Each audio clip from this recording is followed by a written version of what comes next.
주야로 묵상하는 삶 5월 5일 어린이날 빨간 날이지만 우리 함께 말씀 묵상해 보도록 하겠습니다. 오늘 본문은 사무엘상 14장 16절부터 23절까지의 말씀이고 신앙의 리더라는 제목을 가지고 말씀 묵상해 보도록 하겠습니다. 우리 먼저 본문 말씀을 함께 읽고 시작하도록 하겠습니다. 베냐민 기브아에 있는 사울의 파수꾼이 바라본즉 허다한 블레셋 사람들이 무너져 이리저리 흩어지더라. 사울이 자기와 함께한 백성에게 이르되 우리에게서 누가 나갔는지 점호하여 보라 하여 점호한즉 요나단과 그의 무기를 든 자가 없어졌더라. 사울이 아히야에게 이르되 하나님의 궤를 이리로 가져오라 하니 그때에 하나님의 궤가 이스라엘 자손과 함께 있음이니라.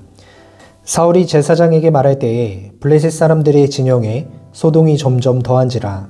사울이 제사장에게 이르되 내 손을 거두라 하고 사울과 그와 함께한 모든 백성이 모여 전장에 가서 본즉 블레셋 사람들이 각각 칼로 자기의 동무들을 침으로 크게 혼란하였더라.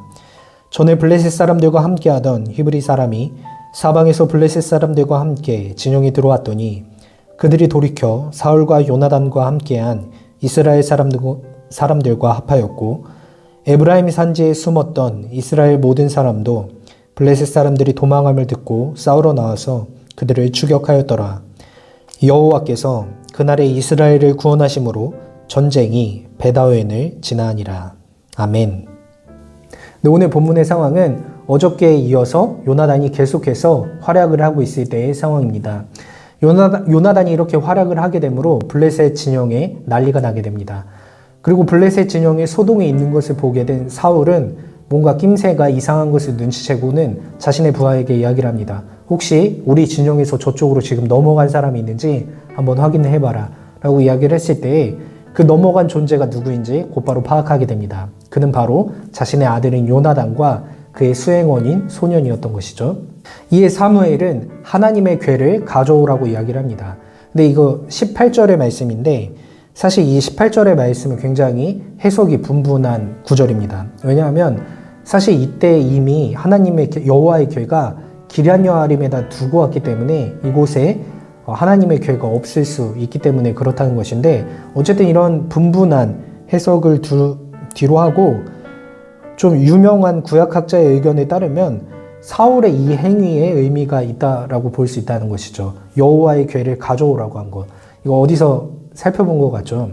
우리가 요 전에 블레셋과의 전투를 할 때에도 이스라엘 장로들이 하나님의 궤를 자신의 진영에 들여서 승리를 도모하려고 했었던 모습을 볼 수 있었는데 그 모습과 같은 맥락이라고 볼 수 있다는 것입니다. 사울도 여호와의 궤를 가져옴으로 승리를 도모하려고 하고 있었다는 것이죠.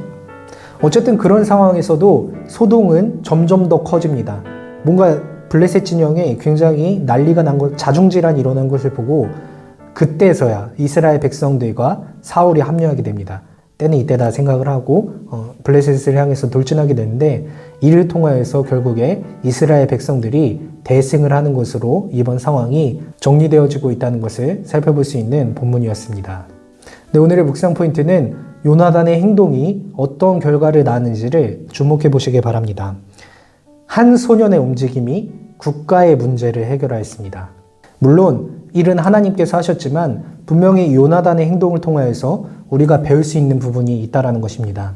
그것은 사람의 입지와 상황, 또 능력의 크기와는 관계없이 하나님의 일은 하나님께서 이뤄나가신다는 것을 보여준다는 것입니다. 그것도 하나님을 의지하면서 나아가는 자를 통하여서 일한다는 것을 오늘 본문이 보여주고 있다는 것이죠. 그리고 우린 이렇게 자신의 자격과 능력과 이런 것과 관계없이 신앙의 결단을 내리고 나아가는 사람을 가리켜서 리더라고 이야기를 합니다. 신앙의 리더라고 이야기를 하죠. 오늘 말씀을 통해서 우리 청년부 안에도 더욱더 리더들이 많아졌으면 좋겠습니다. 리더라는 게 단순히 어떤 사람을 이끌고 나가고 이 사람을 리드해야만 리더가 아니라 신앙의 리더라고 하는 것, 하나님께서 주시는 마음 가운데 아무리 어려운 상황이 있을지라도 하나님을 바라보면서 나아가는 모습을 보이는 것, 그것이 신앙의 리더라고 할 수 있고 요나단은 오늘 이스라엘 백성들 중에 지극히 작은 자였지만 그럼에도 불구하고 그는 분명히 이 전쟁의 판도를 뒤바꾼 신앙의 리더라고 할 수 있을 것입니다. 저는 그러한 리더들이 우리 청년부원들이 되셨으면 좋겠습니다. 하나님과의 관계 속에서 인도하심을 받고 결단함으로 리더로 우뚝 서시는 우리 청년부원들 한 사람 한 사람 되시길 소망하며 기도로 말씀 묵상을 마치도록 하겠습니다. 하나님, 은혜를 감사합니다. 오늘도 우리의 신앙과 우리의 모습을 살펴볼 수 있는 본문을 허락해 주심에 감사합니다. 우리가 계속된 이러한 본문들을 통하여서 하나님의 일하심은 하나님을 전적으로 의지하고 나아가는 사람들, 그의 그릇과 그의 능력과 그의 입지와 상황과 관계없이 믿음으로 나아가는 사람들을 통하여서 일하시는 하나님을 보게 됩니다. 그리고 우리는 이러한 사람들을 신앙의 리더라고 부르는 것 같이 우리 청년부원들 한 사람 한 사람도 이러한 신앙의 리더들이 될 수 있도록 축복하시고 인도하여 주시옵소서. 자신의 그릇과 관계없이 자신의 입지와 관계없이 온전히 하나님을 바라보며 나아갈 때 하나님의 일하심을 통하여서 은혜를 받아 누리는 우리 청년부원들 다 되어질 수 있도록 인도하여 주시옵소서. 감사를 드리며 믿음의 주요 온전케 하시는 예수님의 이름으로 기도합니다. 아멘.